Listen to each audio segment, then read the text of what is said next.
Bismillahirrahmanirrahim.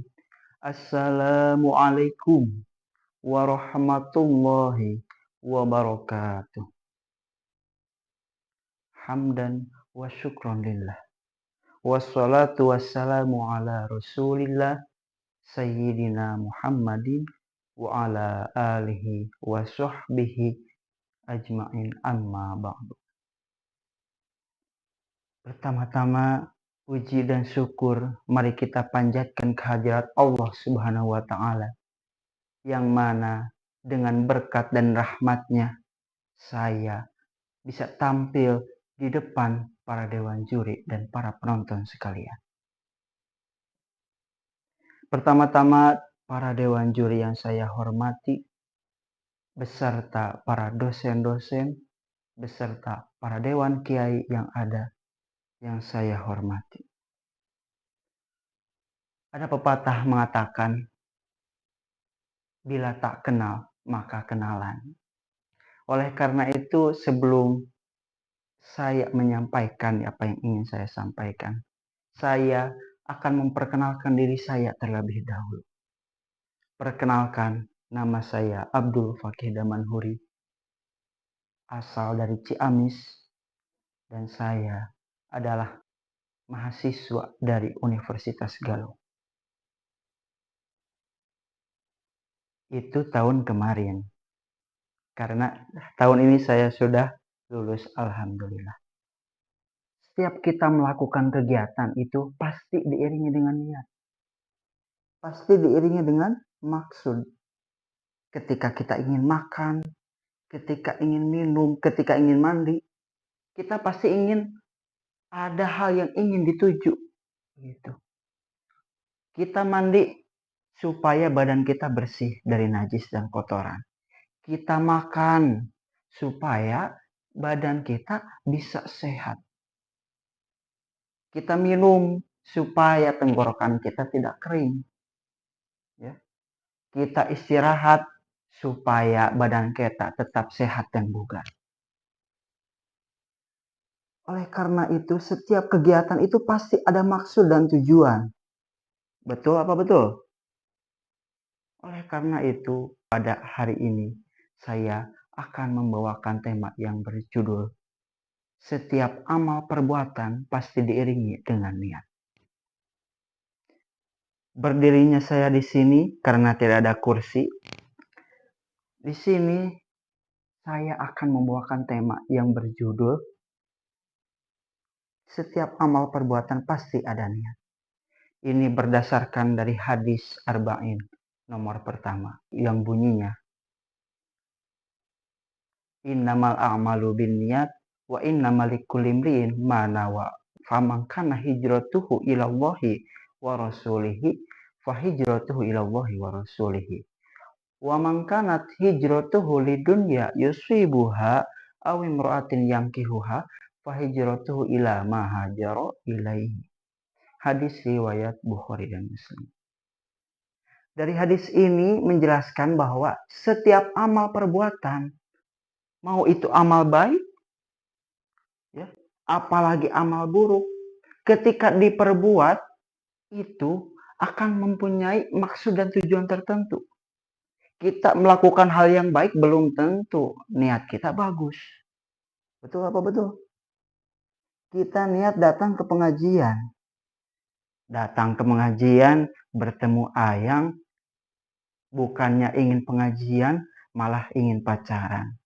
Astagfirullahaladzim. Ingat, wahai pemuda, di sini kita itu akan melakukan pengajian. Maka hilangkan niat yang lain. Karena Allah Subhanahu wa Ta'ala tidak suka dengan perbuatan yang diiringi dengan niat yang hanya mempermainkan, begitu. Badan kita datang ke tempat yang bagus, tetapi niat kita hanya ingin berpacaran. Na'udzubillahi min dzalik. Oleh karena itu, ketika kita melakukan kebaikan, kita harus diiringi dengan niat yang baik pula. Karena jika kita melakukan kebaikan tetapi tidak diiringi dengan niat yang baik, hal yang kita lakukan itu hal baik akan menjadi pahala. Tetapi ketika niat kita tidak benar, maka hal itu akan menjadi dosa bagi kita. Misal contoh, seperti tadi dalam hadis tadi dijelaskan, famangkana hijratuhu ilallahi wa rasulihi fahijratuhu ilallahi wa rasulihi. Ketika dalam hadis tersebut itu diriwayatkan bahwa pada zaman dahulu ada seseorang yang ingin melakukan haji.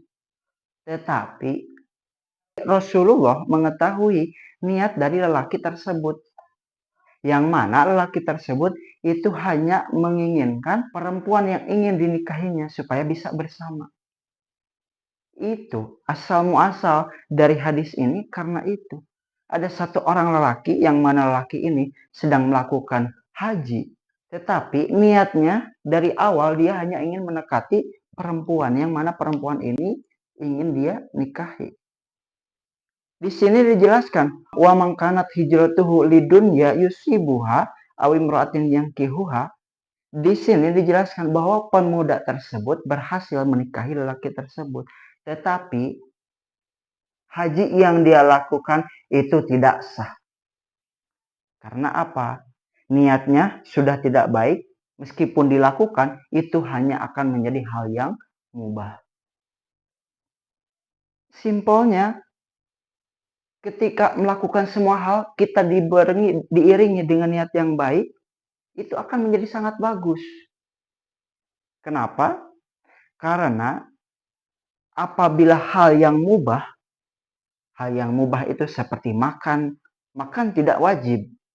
Mandi tidak wajib. Karena itu hanya hal yang dilakukan manusia umum. Tidak diwajibkan seperti sholat, seperti zakat. Begitu.